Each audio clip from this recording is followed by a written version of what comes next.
This is WWE superstar Drew McIntyre, and you're listening to the WWE Podcast. The champ is the one that everybody wants, me. Becky Lynch is going to WrestleMania. Claymore! Austin 316 says I just whipped your ass. This is my iron. You're going to acknowledge me. It's time for the WWE Podcast Mailbag. We give you, the listener, a voice. We get to respond to questions. We get to respond to voicemails. And that's what's great about this show is if you have something that is just on your mind, it's just itching to get out and you need a platform to complain or praise, this is the place to do it. So if you're new to the show, or if you've been a long-time listener and you've been on the fence about contributing to this show, then think no longer, because that contact information, email, and voicemail number are in the description of this show. Okay, so let's not waste time. Let's not waste any time. Other than to say, if you're interested in AEW and you maybe want to do a weekly show on this podcast, then hit me up at realwwepodcast@gmail.com. Because right now we have a few candidates that are interested, and so far it hasn't been a fit. So if you're interested, AEW is the name of the game. You'd be doing a weekly podcast covering AEW, Dynamite, and Rampage, or just Dynamite if I had to choose just one. And of course, if they have any pay-per-view events.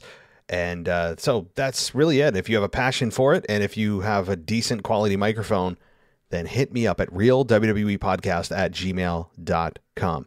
Okay, so besides the vacancy that's open, as I move on to you guys, let's just do it now. Let's just get to our patrons and start with Jeff Hay. And he writes in, and Jeff says, do you think it's, first of all, welcome, Jeff. I don't think we've been formally introduced, so welcome. Do you think it's feasible this day and age to develop a face via squash matches and keep him on an elongated undefeated streak similar to Goldberg in the 90s? I feel like creative thinks it's too hot or too hokey, but they do it with the heels like Veer and Gunther. I definitely think it's possible. Now, is it a formula that is much more tailored for a heel? Of course, because somebody coming in and just laying waste to everybody isn't a very endearing trait or one that you want to see from somebody new, generally speaking. But it can work. I mean, you want a recent example? Ronda Rousey, for a while, when she first came in, she went undefeated, and it worked for her.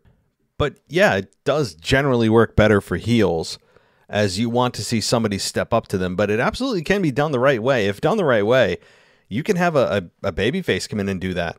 Definitely. You know, it's not impossible if it's done correctly and they're beating the heels. Why not? You know, as long as they're not squashing baby faces and they're beating the heels, then yeah, why not? I think it's definitely feasible. Is it plausible that they'll do that? Probably not, based on historical evidence. It's generally a heel method to build that person. So, but thanks, Jeff. I've never had anyone ask me that. And Goldberg is an anomaly, right? He was the right man in the right place at the right time. Didn't have a whole lot of wrestling experience. Still doesn't have a whole lot of wrestling experience in the ring in terms of being, or rather, not just being a smash mouth guy. He never understood, or at least didn't care, or needed to. You know what? Needed to probably is the right word.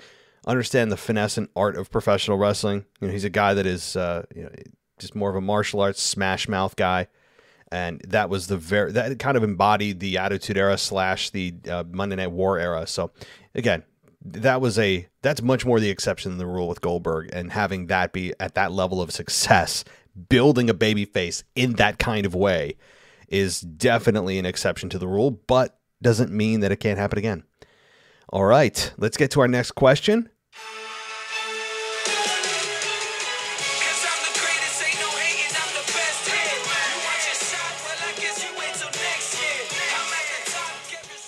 And there's only one person that music could belong to. I'm going to give you one guess, everyone. Just one. That's all you need, right?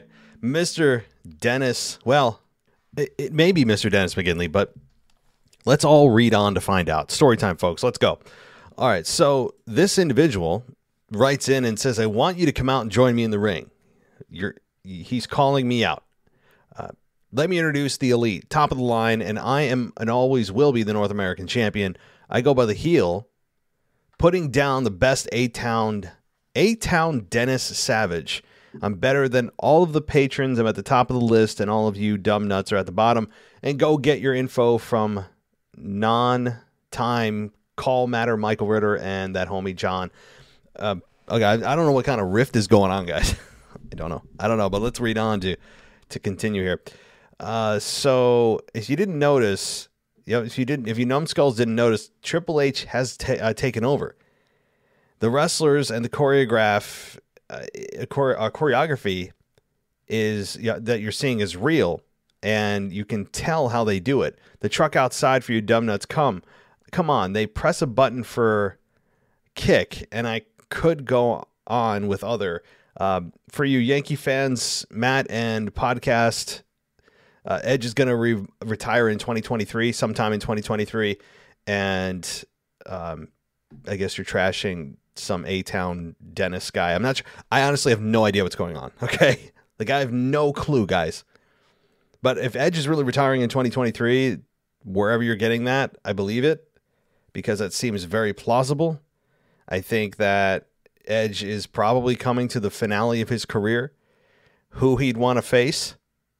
Why not John Cena? You didn't ask that, but I'm answering it anyway. I want to see John Cena Edge. Have John Cena end his career, or Edge end his career against John Cena. That's what I would, if I were him. But just so these patrons out there, apparently there's bullying going on in Discord, and that you're only the heel on the mailbag. So why do you go back to grade school where you're watching wrestling? Okay, guys, listen. I'm not getting involved in this. Like, I can't get involved in this. I will ban people who are acting the way they shouldn't on Discord, right? Like, I'm not playing mom and dad. I'm not anybody's mom and dad. Okay. If somebody is being nasty or just outright being mean, whatever, then yeah, like I've already banned a couple of people. Like just because it's a place that you should be able to go on Discord. I'm feeling it's evolving into something that I didn't realize was happening, where it's a place where there are some nastier things going on that probably shouldn't be. But I have banned people before. Like, they are lifetime bans. I gave them a refund on Patreon and I said, see ya. Like, I just block, right? So if that happens with anybody, then yeah, like I want Discord to be a fun place to chat about wrestling. That's the vision of Discord, and that's what you get as part of your Patreon membership. So if there's stupid crap going on Discord, just stupid stuff, email me separately, guys, or you can hit me up in the chat on Patreon separately, privately, or you can just privately message me on Discord and say, hey, this is what's going on. Again, I'm not playing mom and dad. I'm just going to look at this very objectively. If there's somebody who's acting the way they shouldn't, or being super inappropriate, or just spamming the Discord chat, yeah, absolutely. I have zero hesitation or regret about banning anyone that does that. Okay. Again, I'm not an overlord, but I want to make sure that the space is fun. It's about wrestling. Chat about, you could talk about whatever you want, but keep it to wrestling. Keep it to WWE. If at least keep it fun. That's all I ask. Let's lighten up, guys. All right. Anyway, thanks, Dennis. I hope you're doing well. Let's continue here. And again, another short email segment, I believe. Although I know we have several voicemails today, more voicemail heavy than anything else. But I know we do have some emails to go here. So this one's from Phil Gray. He says, hope all is well. It's been a good week. I think the returns are fine, and it's good to get that pop with the returning popular NXT guys.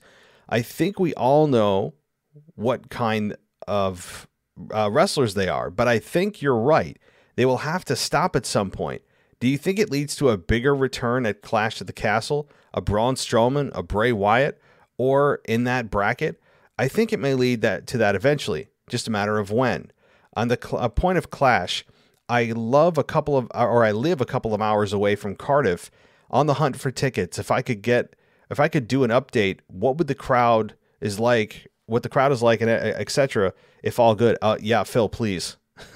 If I could have a live correspondent there, just message me separately.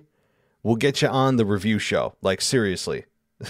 Because to be able to get somebody live, not while you're actually watching the event, but after the experience, if you want to, pop on the review show of Clash at the Castle, the floor is yours, buddy. Because that would be really cool to get an in-person perspective as to what happened at the event. But, okay, so your other points, though, about is WWE going to stop this? Yeah, they have to. And honestly, that's AEW's very short-term strategy that has popped ratings nicely, but is not a long-term strategy, is bringing in new talent that are from WWE, right? That's been partly successful, but it's not a sustainable strategy because there's only so many people you can keep debuting, and you have a fixed amount of time in which to present your product every single week on Dynamite and Rampage. So you're going to reach a saturation point. Also, after fans just see return after return after return after big moment, like with people returning, it's like, okay, I've seen this before. It's just kind of the law of diminishing returns. That's what I think is going to happen here. And you know what, for WWE, the same thing kind of goes where, Triple H is bringing back guys that he doesn't believe should have been fired in the first place. Clearly, that's the message. And it's been well received so far. But outside of it being feel-good, short-term kind of blast moments, the more important question that he does is what does he do with the talent he's bringing back other than for shock value and getting people talking and social media buzzing? Oh my God, so-and-so's back. This person's back. I thought they were fired. Blah, blah, blah. That's all wonderful. And those are kind of like fun moments. But the most important question is the one that I don't think a lot of us are answering or even asking is not who's returning, but what are they going to do with those people that are returning outside of the shock value? But if you want shock value, you want to create a big moment, Bray Wyatt's certainly the way to go. You talk about a crowd exploding, Bray Wyatt's return would get people losing their minds. Braun Strowman, not so much. I mean, to be totally honest, Bray Wyatt is a much more interesting, deep character than Bray Wyatt or Braun Strowman, who is, what did we last see him? He's Mr. Choo Choo, right? They did the Strowman Express garbage and actually put sound effects in the show for him. And then he was complaining about being bullied. Right? He was playing the victim of bullying. What? The dude's 7 feet tall, 400 pounds. He's standing up for everyone that's been bullied. Well, first of all, yeah, I'm not a pro bullier. Like, of course not. But I remember the story, and I'm complaining it. Like, why? Braun Strowman is the last person on the roster that you would want to be the face of the anti-bullying movement in a storyline. But anyway, my point is that Bray Wyatt returning, do I think it's going to happen at Clash? I haven't heard anything, but every time we think Bray Wyatt's going to return, he doesn't. This has been going on for like 6 months now. Eventually, I think that he will come back to WWE. Yes. Do I think it's going to happen eventually? Yes. I just don't know when. All right, what's up with the rest of your email here? So you just saw the poster for Dubious Series. Interesting to see who's on it.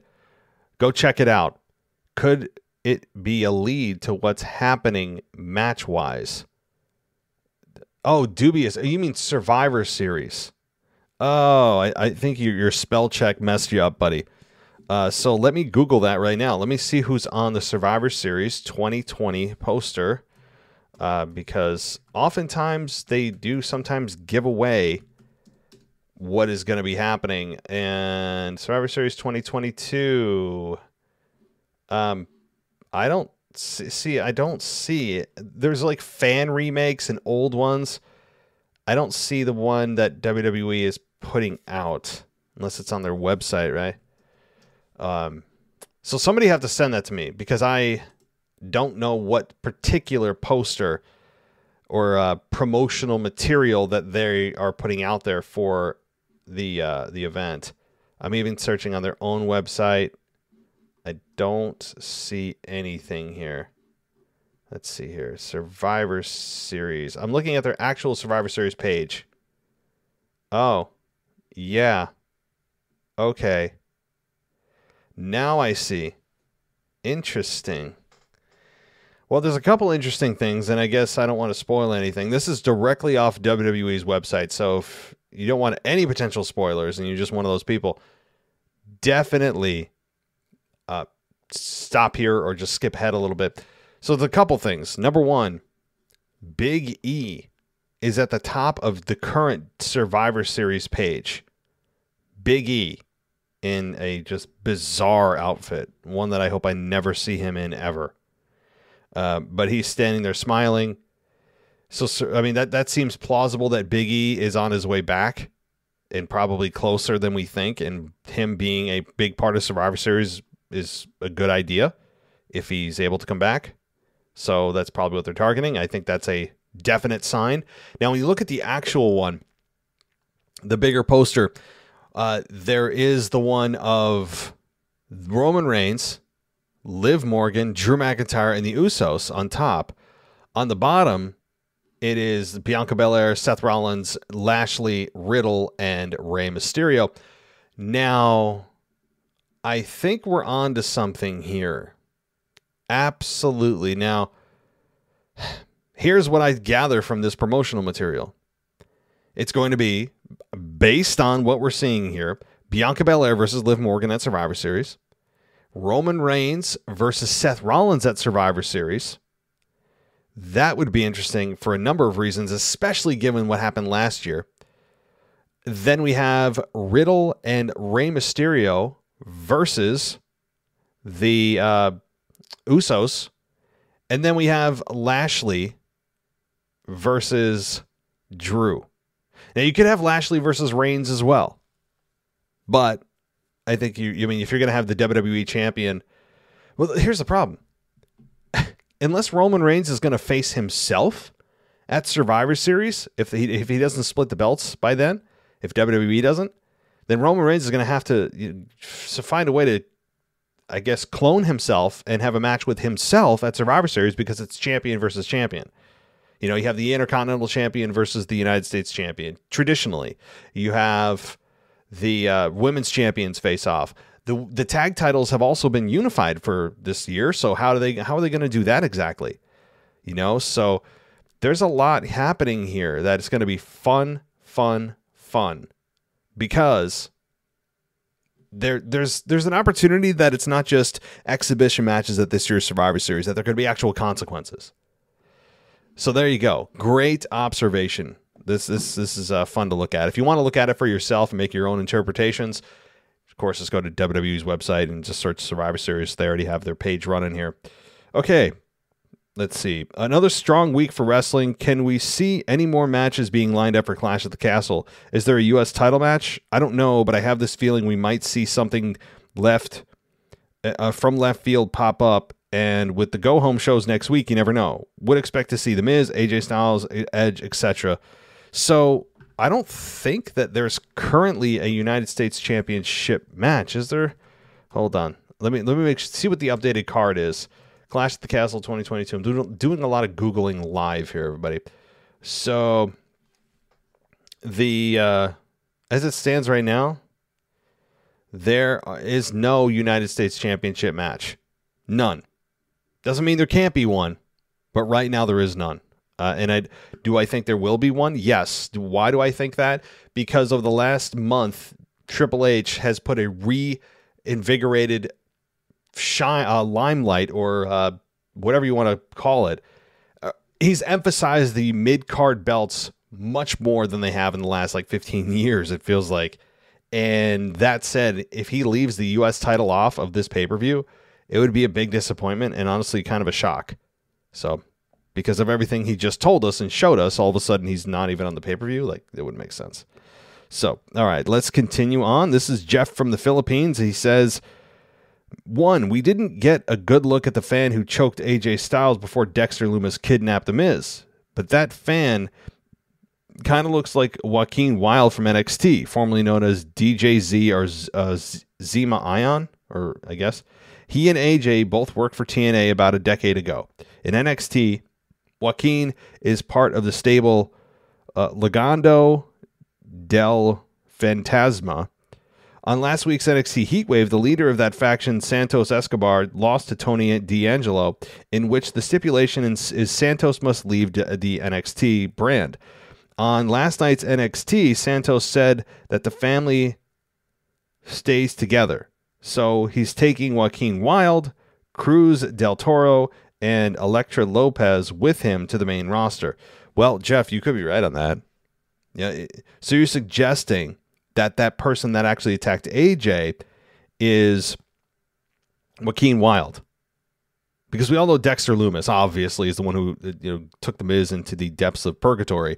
But we don't know what happened and who attacked AJ, right? So you could be right. Good. Yes, you guys are so observant. I'm just not.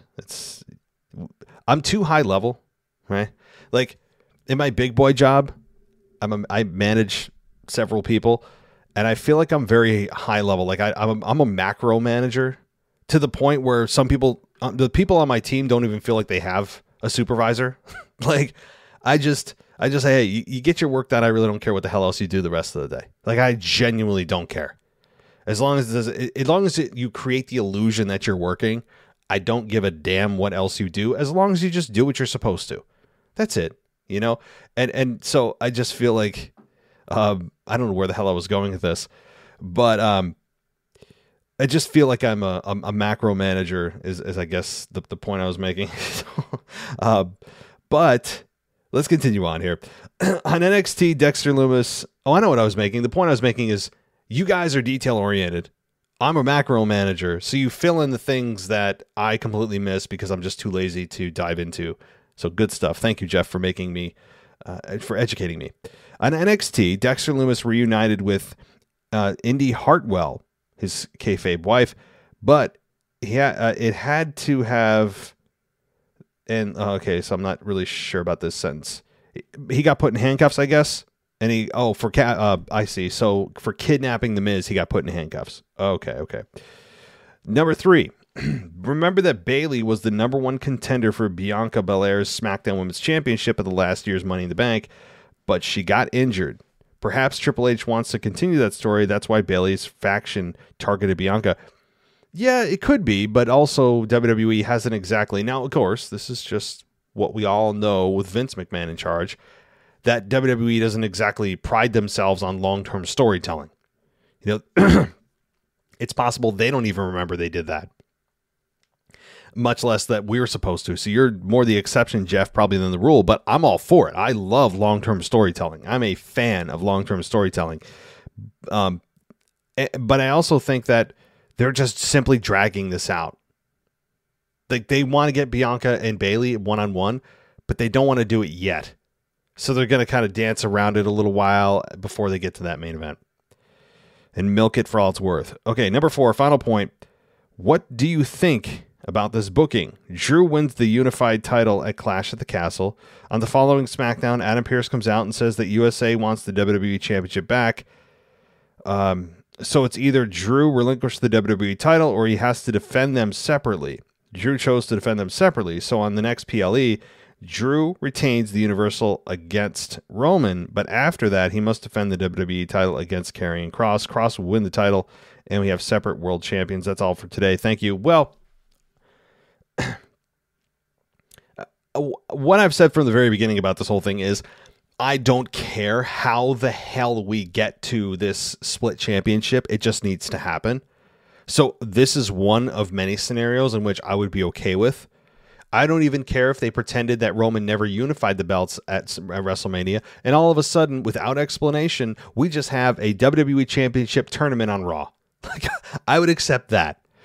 Now, your idea specifically is fine. I just don't think that they would put Karrion Kross as champion that quickly, and also Drew relinquishing the belt if he's on SmackDown, you would imagine that the Universal Championship would stay on SmackDown, right? And the WWE title would go to Raw. Yeah, I don't hate this. I don't hate this because the end result is what we want. And that's really what we're focused on. All right, let's get to our next email. And it is from, let's see, Wes. And he says, it's been a while since I last got in touch. I hope you and the listeners are well. First off, I got to say, I'm really impressed with the change the direction the WWE has taken in recent weeks. It's a real breath of fresh air. I can't wait for Clash at the Castle. I was at SummerSlam in 1992 in London, so I'm pleased I've got tickets to the next stadium pay-per-view in the UK too. Wow, 92. I think that was actually the same year that Ric Flair won the Rumble in my hometown. I just want to share my thoughts on the main event for Clash. I think it will be a triple threat with Karrion Kross added. I think the match will be a 2-fall match with Roman winning the first fall and leaving the match with the Universal title. Drew and Karrion then fight for the WWE title. Drew wins, and we can finally have 2 titles again. I think Drew will go to Raw in the draft, along with Karrion Kross, setting up a program between the pair and allowing WWE to position Karrion as the second biggest heel in the company behind Roman, something I've read that they're wanting to do. Well, that's probably what they're wanting to do, but until Roman wants to relinquish that spot as like the top heel, which he's starting to turn babyface because fans are enjoying him, then, you need to continue to build that next big heel, and Karrion Kross can absolutely be that. I just don't think he's ready to be champion yet, especially to those that just saw him for the very first time again. It's, to me, for somebody that didn't really watch NXT, I feel a little still unfamiliar with who and what he is. He feels super comfortable and 800 times better than he did as that weird masked, Marvel villain that Vince made him into. But I just don't think he's ready for the WWE Championship. But that said, you know what I took from this? This is a really good concept, Wes. Both titles on the line, 2 falls. First fall goes to the WWE Championship. Second fall goes to the Universal Championship. I like that. That's a nice... I had not seen that in quite a while. Good stuff. All right. Here we go. Another Roman question, and this one is from Tony. And he says, maybe I will get my answer in a few weeks at Clash, but how would they split up the 2 big championships off of Roman? Why would anyone who has earned or fell into an opportunity to have a championship match say, nah, I'm good. I'll just wrestle for the 1 title. Thanks for the insight. Well, Tony, here's the thing. They're not going to knowingly wrestle for just 1 title unless the scenario, even the scenario I just presented, is really 2 belts. If there's a triple threat, right? Say there's a triple threat and both titles are on the line. First fall goes to the WWE Championship. Second fall goes to the Universal Championship. Then that's really you're competing for 2 belts because the same person who won the first fall could win the second fall in theory. But with what your question about splitting up the 2 belts off of Roman, why would anyone who has earned or fell into an opportunity say, I'm good, I'm just to wrestle for the 1 title? Well, they wouldn't do that because we're still going to go with the assumption in Fantasyland that these are 1 championship with 2 belts representing 1 championship. However, through Adam Pearce, through lawyers, through board of directors, pick your story, you could split those belts back in half. I just don't think, I think someone suggested that the USA Network would say something in kayfabe on air, meaning like they would bring the USA Network in. I don't think that's a good idea. I would not mention the USA Network on Fox and vice versa. It's not a good thing to do. It's not good for the relationship that you have with your network. It's just not a good idea. But all right, let's see here. I think we have one more email and then we're into voicemails. I hope everything is well. This is from Levi Graham, and he says, I will make this short as I can. So I was wondering if John Cena were to return for this year's WrestleMania, who would you like him to face? I personally would like him to face Gunther for the IC title. That's all for today. Well, that's definitely one matchup. But the problem with that is immediately who's going to win. Gunther. And especially if it's for the IC title, you think John Cena's got time for the IC title? Of course not. He's made his own life outside of wrestling now. So I like the match, but if it's an exhibition with nothing on the line other than pride, you'd have me a little more interested. But I also think Theory versus John Cena is another matchup we could see, or John Cena versus Edge. I still would love to see that, to have Edge ride off into his sunset of his career. I would give it a very high percentage, though, no matter what you want to look at in terms of who his opponent's going to be.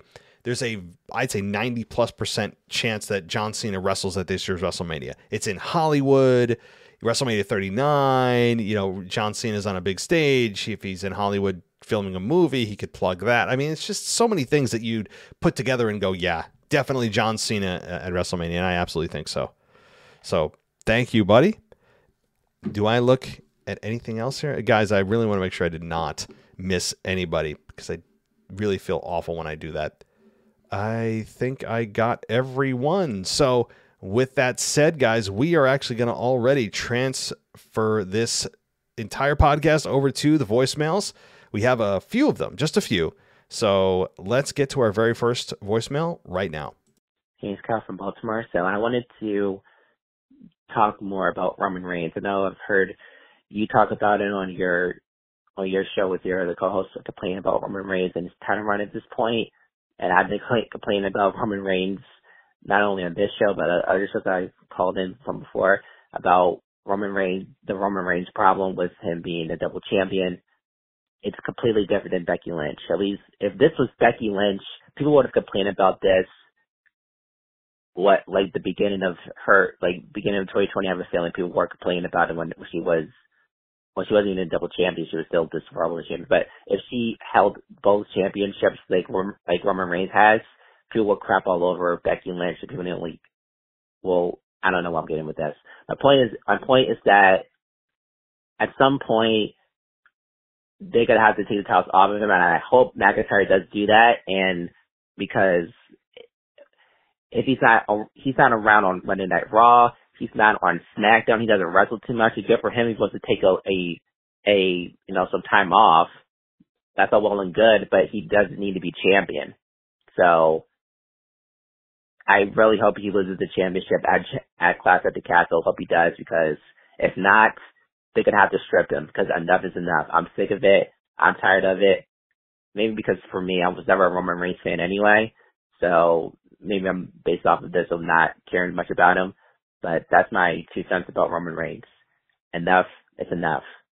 But that's it. Thanks for my call. Bye. Hey, Kyle. Yeah, look, I understand that you're frustrated. I'm frustrated, I guess not to the degree that you are, but I think that you share a pretty large majority of those that are actually just over the Roman Reigns thing. I'm sure that somebody in WWE somewhere who's hearing this criticism, maybe even Triple H himself, is hearing it and hearing the complaints about Roman being champion and thinking, well, you guys are still tuning in. And if the purpose of having Roman be champion for so long is to piss people off, and people are pissed off, are we not achieving our goal? I would argue, yeah, you're achieving your goal, but you're getting the wrong kind of heat. And I know somebody out there saying, heat is heat.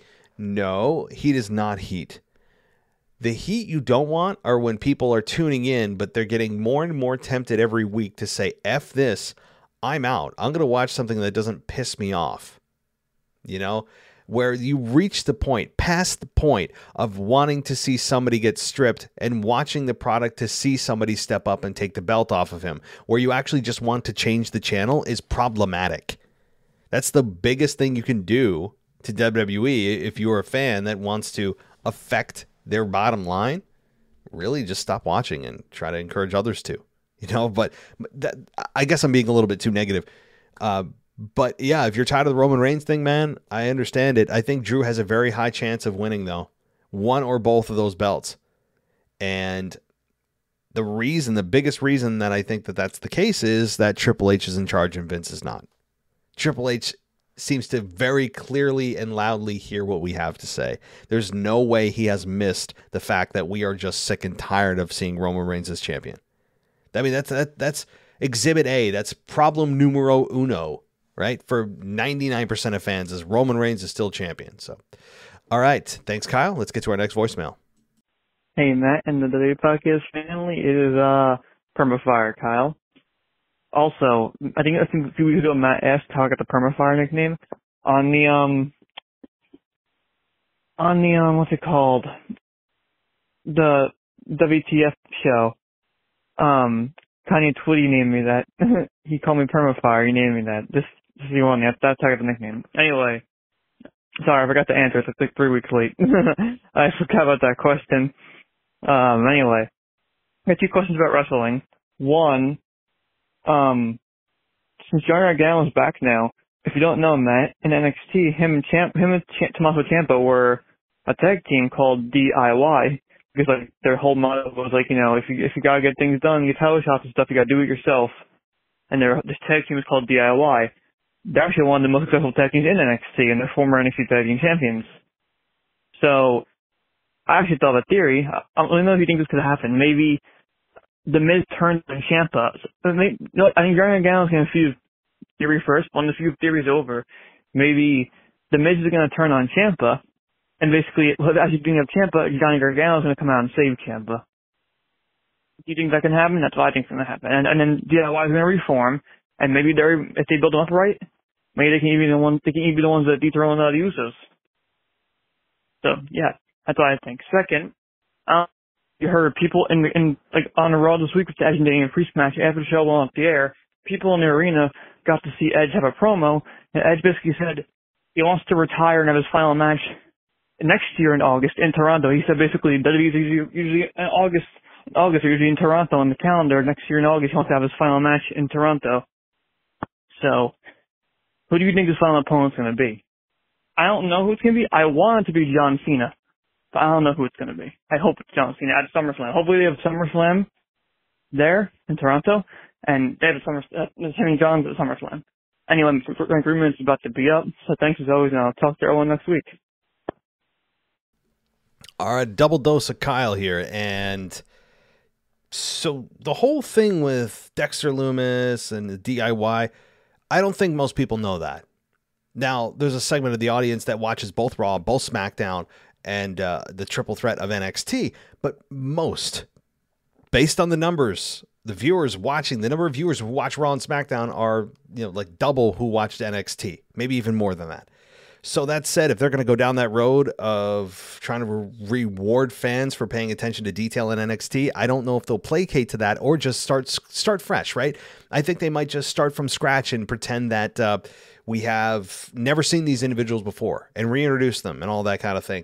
So I don't know if they're going to refer back to the DIY thing, but I will say Dexter Lumis's look is just, it's freaking money. I love it. Now, as far as your second question here about who could face Edge in Toronto in his final match in 2023, I just, I went with John Cena just a few minutes earlier, talking to somebody else who was asking that, and I think John Cena is a candidate. Definitely, I think a big name, or maybe somebody that's on the up and coming right now that is going to be a big star in 2023. Of course, we don't have a crystal ball to see who that is, but Edge, I'm sure, wants to give back. Adam Copeland seems like a very selfless man in real life, a very genuinely good guy. I think that, and it's also wrestling tradition, but going out losing is the respectful way to leave a company or an organization or retire, to give back, because you're not going to be there the next day. The person that loses is, so why wouldn't you want them to win? All right, well, I think that does do it for the voicemails and emails. I really thought I had more, but I guess that does do it for the evening. Another record short voicemail, mailbag segment here, but that is okay because the last few episodes that no one knows about, thanks to the magic of audio editing, I actually have fallen asleep literally on the microphone. And I was babbling, and I had to go back and listen to what I said actually in my sleep. I know that sounds like I'm exaggerating. I'm not. So it's been late nights, just long week between like kids and everything else. So anyway, thank you so much for listening, guys. Consider going ad free at patreon.com/WWE podcast. And for $1, you can get 100, 200, maybe 300 or 400 or 500, maybe more episodes of this show completely ad free. And I really encourage it. You can also subscribe to us for 99 cents a month on Apple Podcasts, or to go to wwepodcast.com and go VIP there for all of your audio ad-free needs. So that is it for me, guys, for this week. We'll be back with the week in review this Sunday night, hopefully with a co-host. I might have one lined up. And then it'll be Clash at the Castle week, which you know what that means. That can only mean one thing. And that means it's going to be Mr. and Mrs. Casual Wrestling Fan returning for your mailbag show, a much more interesting mailbag show than it has been the last couple of weeks with just me. So Mr. and Mrs. Casual Wrestling Fan will return next week for your email portion of the show. So thank you, everybody, for listening. I really do appreciate it. Take care, and I'll talk to you next time. Thanks for listening to the WWE Podcast. Don't forget to subscribe on your favorite podcast app so you don't miss a show, or head to WWEpodcast.com. And for all of these shows ad-free, head over to patreon.com/WWE Podcast. Until then, we'll see you next time.